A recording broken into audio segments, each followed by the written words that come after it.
Welcome back to the deep dive. Today, we have a mission that's really driven by you, the learner. We are taking on a pretty comprehensive deep dive into central nervous system tumors. We are. We're going to focus on the pathology, the classic clinical signs, and maybe most importantly, all the modern nuances of radiation oncology management. And this is a truly broad topic. I mean, we've pulled sources covering everything from cranial and spinal tumors to even ocular structures. So our job is to bridge that gap, right, between the high-level theory and what you actually do in the clinic. Exactly. We need to extract the essential takeaways from how grading systems are evolving to the really, really precise physics of dose constraints. Okay, let's unpack that. Here's the plan for the next 15 minutes or so. We'll kick things off with meningioma grading and how that's evolved. Then we'll contrast that with the unique clinical fingerprint of craniopharyngiomas. After that, we'll shift gears into high-grade and metastatic disease. Focusing on key molecular markers and, importantly, triage protocols. Exactly. And we'll wrap it all up with the technical bedrock of neuroradiation, the specific, the non-negotiable dose constraints for critical structures. All right, let's get into it. And we really had to start with meningiomas. They're the most common primary CNS tumor, so you'll see them all the time. And their origin story, so to speak, tells you a lot about where you'll find them. It does. They come from arachnoid cap cells, which line the major venous sinuses and the skull base. Which is why they're so common in those spots and why the incidence just goes up and up as patients get older. Precisely. But what's really fascinating and what's changed practice is how the pathology reports, specifically the WHO grading, have really shifted things. The WHO 2016 classification, you mean? That one really forced a big reassessment, didn't it? It really did. It was an evolution completely driven by recurrence data. Historically, a grade 2 or atypical meningioma was pretty rare. What are we talking, like 5%? About that, yeah. Maybe 5% of diagnoses. But when the 2016 criteria came in and incorporated things like definite brain invasion as its own reason to upgrade, everything changed. The incidence of grade 2 second just shot up. It jumped to somewhere between 20 and 35% of all meningiomas. Wow. And that shift means we're pulling the radiation trigger much earlier for a much larger group of patients. That's the clinical takeaway. And for learners, it's so important to know the specific criteria that force that grade 2 label. It's not just about mitotic count anymore. So what are they? What are those specific criteria? Okay, so you need one of three things. First, a mitotic count of 4 to 19 per 10 high-power fields. Okay, that's the classic one. Right. Second, and this is a big one now, is definite unequivocal brain invasion. Or third, you have 3 of 5 specific atypical features. Things like sheeting architecture, high nuclear to cytoplasmic ratio, that kind of thing. Exactly. Or prominent nucleoli.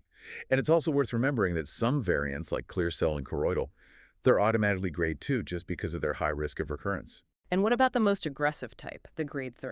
Grade 3, the malignant or anaplastic type, is still very rare, thankfully. Only about 1 to 3%. There you're looking for 20 or more mitosis per 10 HPF, frankenaplasia, or the really aggressive papillary or rhabdoid variants. So we had the grading. Now, the management strategy. Surgery obviously gives you the diagnosis and gets rid of some tumor. But when does radiation become mandatory? Well, post-op management is totally stratified. If you get a gross total resection, a GTR, of a grade 5, you generally just observe. Right. But for the higher grades, adjuvant radiation is often the standard. Yep. The typical dose is 54 to 59.4 gray in standard 1.8 gray fractions. And the really crucial takeaway is for grade 3, right? Absolutely. For grade 3, even after a perfect GTR, the 5-year recurrence rate is staggering, 78%. 78. So radiation is basically a must. It is. It's recommended for all grade 3 tumors, no matter how clean the surgeon thinks the margins are. And what about stereotactic radiosurgery, SRS? Where does that fit in? Is it a primary treatment or is it for salvage? It's mostly for residual or recurrent disease, especially if the tumor is small and in a spot that's tough to get to surgically. The data on 5-year progression-free survival for grade 2 treated with SRS is pretty broad. That's the range. Anywhere from 48 to 83%, with median doses usually between 14 and 18 gray. The variability you see there often just reflects the underlying biology of that specific tumor and the volume being treated. Okay, let's switch gears. If meningiomas are about location and grade, craniopharyngiomas feel more like this ultimate endocrine puzzle. The presentation is so often vague and delayed. What's the clinical fingerprint we need to recognize? They are insidious. The presentation is almost always a triad of symptoms, and it can take years to develop. First, you have symptoms of increased intracranial pressure, headache, nausea, vomiting. Makes sense. Second is visual disturbance, I assume. You got it. It affects between 62 and 84% of adults. Oh. And it's classically that bitemporal hemianopsia from the tumor pressing on the optic chiasm. And that third part of the triad is probably the most defining feature. Without a doubt, endocrine dysfunction. Up to 87% of adults have at least one hormone deficit when they're diagnosed. And is there one that's most common? Yes, growth hormone, or GH, insufficiency. That affects about 3/4 of adult patients. You also see diabetes insipidus in about 17% of cases. The classic imaging features are also a huge giveaway. So if a patient comes in with new bitemporal hemianopsia, how do we tell a craniopharyngioma from, say, a pituitary adenoma on the scan? You're looking for the triple signature. It's suprasellar, it's part solid, part cystic, and crucially, it has calcification. And CT is best for the calcification. By far. You'll see it in 70% of adults. On MRI, the key is really that cystic component. It often has this variable signal. Sometimes it's bright on T1 even before you give contrast. Why is that? It's from all the protein and cholesterol crystals in the fluid. It's very characteristic. The solid part, of course, just lights up intensely and heterogeneously after contrast. All right, we've covered some relatively benign processes. Let's shift now to the aggressive end of the spectrum, high-grade gliomas. Here, the challenge isn't really diagnosis. It's more about understanding the biological engine driving resistance. And that brings us straight to the molecular marker MGMT. Right. MGMT, promoter methylation status. It's one of the most critical prognostic and predictive factors we have in neuro-oncology today. It is. So MGMT stands for O6, methylguanine DNA methyltransferase. It's a DNA repair enzyme. If the promoter region of that gene is methylated, The gene gets silenced. it gets epigenetically silenced. And what that means for treatment is that less of that MGMT repair enzyme gets produced. And since alkylating agents like temozolomide or TMZ work by damaging DNA. Exactly. If the tumor can't repair itself because it lacks the enzyme, the TMZ is far more effective. And that directly leads to better median survival. This is how we personalize the standard step regimen. This molecular tailoring is key. But we also need practical strategies for elderly patients who just might not tolerate a full 6-week conventional regimen. That's a really important point. Optimizing therapy for older patients, especially those with poor performance status, say a KPS below 70, is critical. And we have good data on this now. We do. Research has shown that a short course, hypofractionated radiation schedule, 40 gray over 3 weeks, gives survival outcomes that are non-inferior to the conventional 60 gray over 6 weeks. And that shorter schedule is just huge for quality of life, for keeping them functional. Vital. And this choice, fewer fractions with a higher dose per fraction, is actually our first real introduction to the radiobiology principles we'll talk about later. Right, where we're prioritizing the difference in sensitivity between the tumor and the normal tissue. Exactly. It sets the stage for our final section. But before that, let's touch on metastatic disease. Specifically, metastatic spinal cord compression, or MESCC, a true emergency where every single hour counts. The speed of triage is everything. If you miss that window, a patient's function can be irreversibly lost. So how do we quickly assess and triage using the NMS framework? Well, diagnosis is immediate imaging. MRI has a 93% sensitivity. The NMS framework then guides the decision. If a patient has low-grade epidural disease, that's a Bilski grade 0 or 1, they can often be managed safely with just radiation. But high-grade compression. High-grade compression, grade 2 or 3, or any progressive neurological decline, that requires urgent consideration for surgical decompression before you even think about radiotherapy. And beyond that immediate decision, what determines the long-term prognosis? It's strongly linked to the primary histology. Favorable cancers, lymphoma, myeloma, breast, prostate, they all correlate with better functional outcomes and longer survival. And younger age, being able to walk before treatment. All good prognostic signs. But let's talk about a major challenge that comes after high-dose treatment, telling the difference between radiation necrosis, RN, and actual tumor recurrence. Clinically, they can look identical. Presenting with seizures, focal deficits, months or even years down the line. And RN is a delayed side effect. It usually pops up 6 months to 2 years after treatment, and it's especially common after high-dose treatments like SRS. It can affect up to half of the lesions we treat that way. So to tell them apart, we have to rely on advanced imaging. Specifically, what are we looking for on an MRI? We're looking at the pattern of enhancement with central necrosis, but MR spectroscopy is often the tiebreaker. What does that show us? In true tumor recurrence, you see a metabolic profile that shows high cell membrane turnover, specifically a high choline to creatine ratio. Choline is a marker for cell membrane synthesis, which goes way up when a tumor is actively growing. And for radiation necrosis? Conversely, a larger edema to enhancing lesion ratio on a standard MRI is often predictive of RN. Okay, so RN is confirmed. What's the standard of care now? Initial management is always steroids to knock down the edema. But the paradigm has really shifted with anti-angiogenic agents. Bevacizumab, for example, has shown really impressive radiographic response rates, up to 97% in some reviews. It's become a critical tool. Let's move on to nerve sheath tumors, starting with vestibular schwannomas. They usually pop up in middle age, and the goal with radiation is to stop growth while saving hearing, cranial nerve 8th. It's a very delicate balance of local control versus toxicity, and it's largely driven by tumor size. SRS is generally for tumors smaller than 3 centimeters. Because the risk is volume dependent. Highly volume dependent. For larger tumors, fractionated stereotactic radiotherapy, or FSRT, is often preferred. The toxicity with FSRT is more volume independent, so you can potentially reduce the complication risk to the cranial nerves. I find that specific dose constraint to be critical. What is that hard line, the number we just can't cross in a single fraction? The data is pretty clear. Single fraction doses that go above 12 to 13 gray significantly increase the risk of cranial nerve toxicity, especially for hearing. But local control is about the same for both SRS and FSRT. Local control is incomparable, yeah. But it's important to remember that SRS cases are typically treating much smaller volumes, about 1.1 millimole versus maybe 2.7 millimole for FSRT. The smaller the volume, the easier it is to spare what's next to it. Okay, now on to optic nerve sheath meningiomas, or ONSMs. A totally different challenge, because surgery there usually means blindness. ONSM is a classic function preservation problem.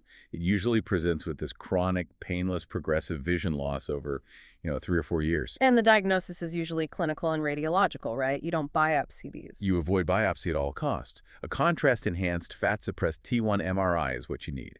And since surgery has such an unacceptable risk, the mainstay of treatment is highly conformal fractionated RT, typically to a dose of 50 to 54 J.